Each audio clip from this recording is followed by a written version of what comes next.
मैं सुजीत कुमार झा, आप सभी का स्वागत है सक्सेस मंत्र ऑफिशियल चैनल पर।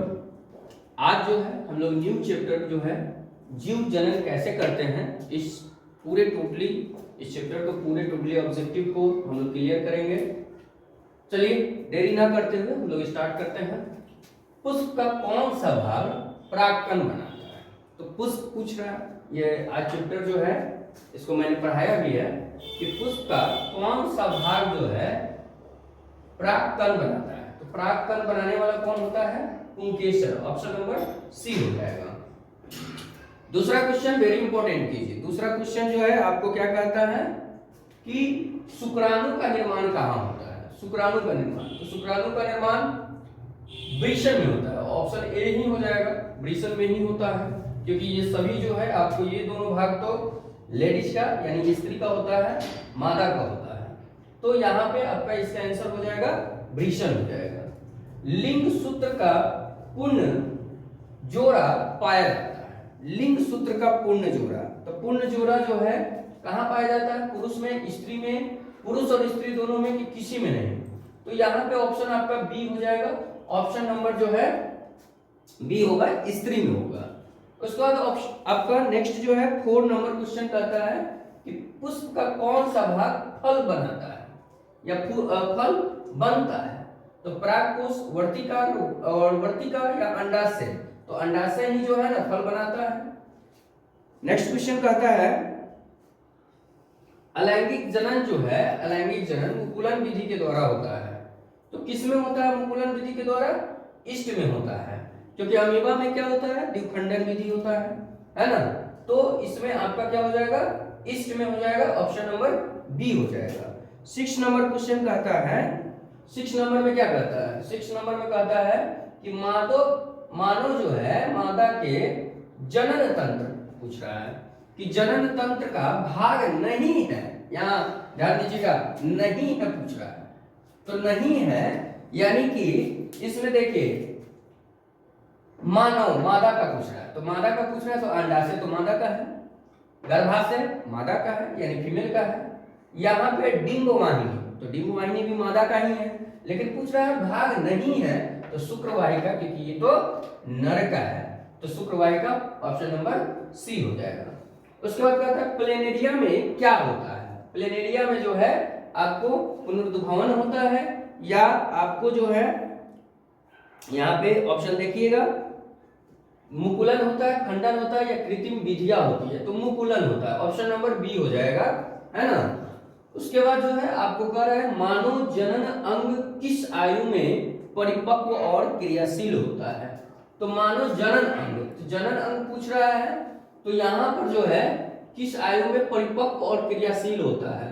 तो जाहिर सी बात है यहाँ पे 18 तो नहीं होगा, क्योंकि यहाँ पे 12-13 वर्ष में जो है जनन अंग जो है ना परिपक्व और क्रियाशील हो जाता है। 12 से 13 वर्ष। यहाँ पे ऑप्शन नंबर जो है ना ये मिस्टेक से हो चुका है, ऑप्शन ए लगा दीजिएगा। ऑप्शन ए 12 या 13 वर्ष में ही होता है, ठीक है। वहां से आपका जो है जनन अंग जो है क्रियाशील हो जाता है। मुकुलन द्वारा प्रजनन किस में होता है? मुकुलन द्वारा प्रजनन जो है आपको मुकुलन है ना, तो ईस्ट में होता है। ऑप्शन नंबर बी मान लीजिए। उसके बाद आपका 10 नंबर क्वेश्चन क्या कहता है? 10 नंबर क्वेश्चन कहता है कि देखिए 10 नंबर क्वेश्चन में जो है आपको कह रहा है कि नर युग्मक एवं मादा युग्मक के संगलन को क्या कहते हैं? तो हमने बताया अभी क्लास में बताया था ये कि जब भी कोई नर युग्मक यानी कि नर युग्मक का मतलब शुक्राणु और मादा युग्मक का मतलब अंडाणु, दोनों का जब संलग्न होता है, संयोजन होता है, तो निषेचन होता है। ऑप्शन नंबर ए हो जाएगा। अंडाणु निषेचित होता है, तो अंडाणु निषेचित जो है अंडाशय से होता है। कहाँ हो गया? ऑप्शन नंबर डी हो गया, है ना। उसके बाद जो है क्वेश्चन नंबर 12 में क्या कहता है? क्वेश्चन नंबर 12 में कहता है परागकोश में होते हैं, तो परागकोश में परागन होते हैं। परागकण कहाँ है? ऑप्शन नंबर डी होते हैं, यानी कि डी होगा परागकोश में होते हैं, तो परागकोश में परागकण होते हैं, क्योंकि ये दोनों जो है अंडाशय अंडाशय बाह्यदल ये नहीं होगा। उसके बाद जो है नेक्स्ट जो है आपको क्या है? निम्न में कौन सा मानव में मादा जनन तंत्र का भाग नहीं है? नहीं पे जो है ना जोर दीजिएगा, मैंने 1-2 बार पढ़िएगा इसको, क्योंकि नहीं पूछ रहा है। तो मादो जनन तंत्र का भाग नहीं है। मादो जो है मादा का जनन अंग जो है योनि है ही, गर्भाशय भी है, उसके बाद जो है आपको शुक्रवाहिका और डिंबवाहिनी। तो यहाँ पे जो है डिंबवाहिनी तो है ही मादा का, यहाँ पे शुक्रवाहिका हो जाएगा आंसर। नर में टेस्टोस्टेरोन का स्त्राव प्रायः कितने उम्र में प्रारंभ हो जाता है? तो प्रायः जो है नर में टेस्टोस्टेरोन, हाँ नर में जो है ये भी पूछता है कि कौन सी ग्रंथि जो है प्रोड्यूस होता है, तो नर में जो है ना टेस्टोस्टेरोन होता है। तो कितने उम्र में प्रारंभ हो जाता है? 15 से 18 की 18 से 20 है कि 12 से 15 है ना। उसके बाद जो है आपको 12 से 15, उसके बाद देखिए नीचे नेक्स्ट वाला भी क्या है, यहाँ 17 से 19। तो जो पहला वाला ऑप्शन था यानी लगभग 15 से 18 वर्ष में जो है ऑप्शन नंबर ए आपका आंसर हो जाएगा। 15 नंबर क्वेश्चन में क्या कर रहा है, 15 नंबर में कह रहा है कि यहाँ पर ध्यान दीजिएगा, मलेरिया उत्पन्न करने वाला मच्छर यानी मादा एनोफेलिस है ना या एनोफेलस किस तरह के जल में उत्पन्न होता है? तो देखिए मलेरिया उत्पन्न कर, डेंगू तो साफ जल में होता है, लेकिन मलेरिया जो है ना गंदा में होता है, कीचड़ उचड़ में होता है, नाला में होता है। तो यहाँ पे याद रखिएगा डेंगू वाला जो है वो साफ जल में था, और यहाँ पे मलेरिया वाला जो है, ये मलेरिया आपको जो है ना प्रोटोजोआ से होने वाला रोग होता है, 9th क्लास में आप पढ़े भी होंगे। तो यहाँ पर आपका गंदा जल हो जाएगा। उसके बाद जो है हाइड्रा में किसके द्वारा अलैंगिक जनन होता है? तो हाइड्रा में आपको मुकुलन द्वारा होगा, खंडन, कृत्रिम विधिया, पुनर्जनन या मुकुलन हो जाएगा। ऑप्शन नंबर डी हो जाएगा। मुकुलन द्वारा अलैंगिक जनन होता है, किसमें होता है? ईस्ट में, अमीबा में, है ना। उसके बाद क्या कर रहा है, ईस्ट अमीबा स्पाइरोगायरा ब्रायोफिलम, तो यहाँ पे ईस्ट हो जाएगा, ऑप्शन नंबर ए हो जाएगा। मुकुलन द्वारा ही जो है क्या होता है आपको अलैंगिक जनन होता है।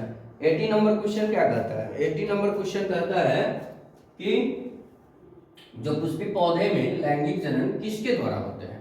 पुष्पी पौधे में। तो पुष्पी पौधे में लैंगिक जनन जो है आपको किसके द्वारा होगा?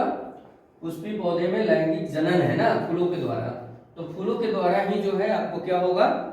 लैंगिक जनन होगा। इनमें कौन अलैंगिक जनन की विधि है?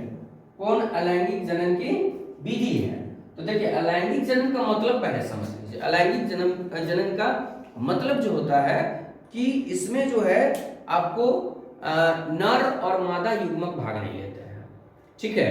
इसमें जो है आपको जैसे मान के चलिए अमीबा का प्रजनन होना या ईस्ट का प्रजनन होगा, हाइड्रा का होना, तो इसमें जो है आपको क्या है अलग अलग जो है पुष्पी, अगर ये पूछ रहा है क्वेश्चन में कि पुष्पी पौधे में लैंगिक जनन किसके द्वारा होते हैं, तो पुष्पी पौधे में फूलों के द्वारा होते हैं। 90 नंबर क्वेश्चन है, इनमें कौन से अलैंगिक जनन की विधि है? तो अलैंगिक जनन की विधि में आपको विखंडन है, मुकुलन है ना, विखंडन, मुकुलन, बीजाणु जनन या इनमें से कोई नहीं।